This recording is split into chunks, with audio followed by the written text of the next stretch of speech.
सेनापति जी और महामंत्री जी, हम लोग किसी रणभूमि में आ गए हैं। हाँ महाराज। और अभी तक हमारी दोनों बेटियां इस रणभूमि में नहीं पहुंची है। आती होगी। लेकिन मीरा और मीरा, ये है रणभूमि जहाँ पे तलवारबाजी की प्रतियोगिता होनी है। यहाँ पे अपना अपना जौहर दिखाओ और अपने पिता श्री राम पाओ। ये तलवारबाजी की प्रतियोगिता चालू होने से पहले मैं आपका आशीर्वाद चाहती हूँ ताकि इस रणभूमि में मेरी विजय प्राप्ति हो। लेकिन भैया, हर माँ बाप का आशीर्वाद उनके बच्चों के लिए हमेशा होता है। अगर इस रणभूमि में तलवारबाजी प्रतियोगिता में अगर तुम्हें जीत हासिल करने का आशीर्वाद चाहिए तो हम आशीर्वाद देते हैं कि तुम्हारी विजय हो बेटी।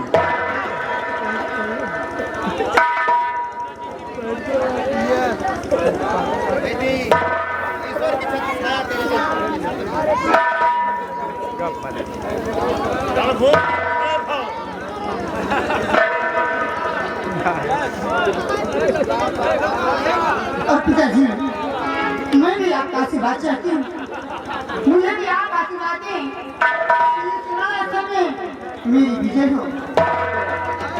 बेटी मीरा, हमारा आशीर्वाद है कि इस रणभूमि में तलवारबाजी में तुम्हारी विजय हो।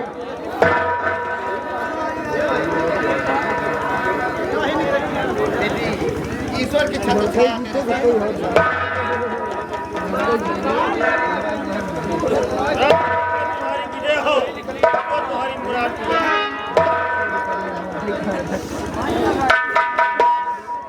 और दीदी, युद्ध शुरू होने से पहले मैं आपका भी आशीर्वाद चाहती हूँ। आप भी मुझे आशीर्वाद दें कि इस रणस्थल में मेरी विजय हो।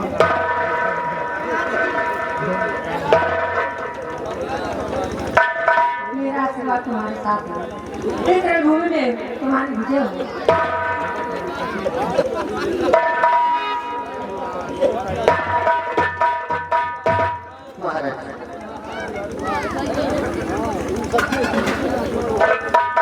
क्या बात है सेनापति जी? महाराज, बेवक्त मैंने आपको समय में इस रणभूमि में डिस्टर्ब किया था। सेनापति जी, आप बेवजह तो हमें डिस्टर्ब करेंगे नहीं। इसका कोई ना कोई मकसद तो जरूर होगा। महाराज, मैं चाहता हूँ, मेरा दिल कहता है कि दोनों बेटियों से मैं दो बातें करना चाहता हूँ।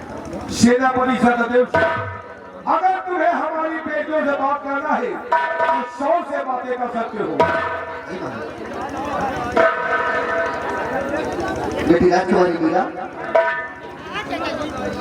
और बेटी राजकुमारी मीरा, देखो बेटी, तुम दोनों एक माँ बाप के संतान, दोनों के रखों में वही तुम एक बेटी। ये प्रतियोगिता से खेल बेटी, इसमें तलवारबाजी के हुनर और बाजुओं की ताकत, लेकिन बेटी बदले की भावना से गलत तरीके से एक दूसरे के ऊपर कोई प्रहार न करे, लेकिन अपनी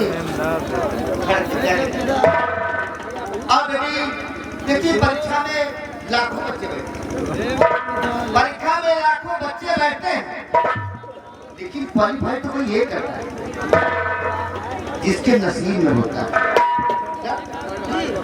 दोनों पढ़ी लिखी हो बेटी, जिसके नसीब में होता है वही क्वालिफाई करता है।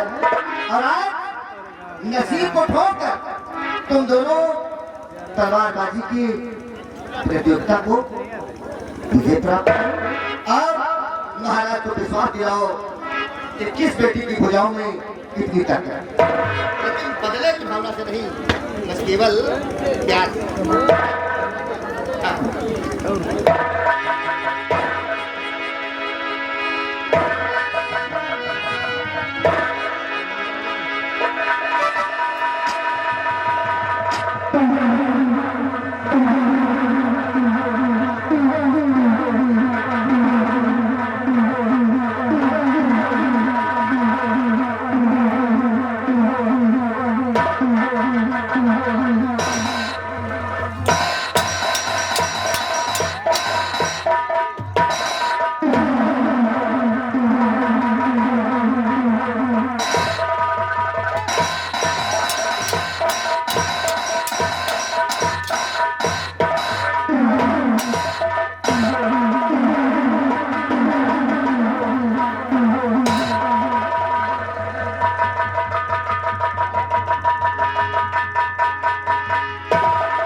तलवारबाजी की प्रतियोगिता एक समाप्त हुई और तुमने वहां पूछा था कि जीतने वालों को इनाम क्या दिया जाएगा। तब सुनो हम इनाम क्या घोषित कर रहे हैं। मेरी बात को ध्यान देकर सुनना बेटी।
तुम्हारी वीरता को देखकर तू यहाँ इस रणभूमि में विजय को हासिल किया है, इसलिए हम तुम्हें ये इनाम देते हैं कि हमारे न रहने के बाद इस सुंदर लहरियाकत की तख्तवाइज बेटी मीरा तुम होगी।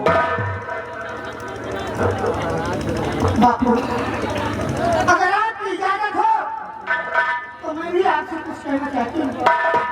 बेटी मीरा, तुम्हें जो भी कहना है शौक से कह सकते हो। सबसे पहली बात तो ये है कि अगर मैं जानती कि आपने अपने दिल के अंदर ये सोच रखा है और युद्ध होने के बाद आप ये इनाम देंगे तो शायद मैं अपनी दीदी से युद्ध न करती। दूसरी बात बापू, ये ताज और तक हमें नहीं चाहिए। मैं तो ये कहती हूँ कि आपके न रहने के बाद इस ताज और तख्त की मालकिन हमारी दीदी हूँ। हाँ बापू, मेरी बहन हूँ। बेटी मीरा, हमें खुशी इस बात की है कि तुम्हारे दिल में अपनी बड़ी बहन के लिए इतना दर्द है, हमदर्दी है बहन से कि हमारे न रहे बाद यहाँ का तख्त का वारिस हम मीरा को बना दे।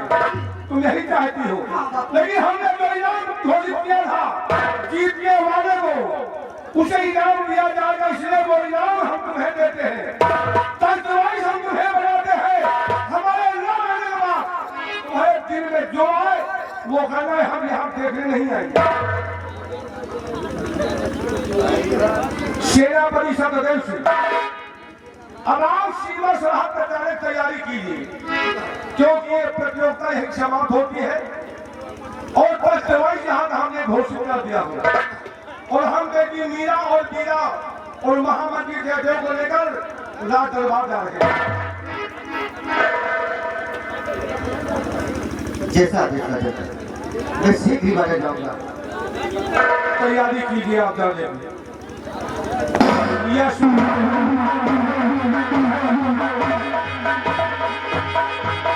महामंत्री जयदेव सिंह जी महाराज। अब यहाँ से राज दरबार चलिए, साथ में बेटी मीरा और बीरा को साथ लेकर आप राज रहे छोड़ देंगे, राज दरबार में आकर हमसे मिलना।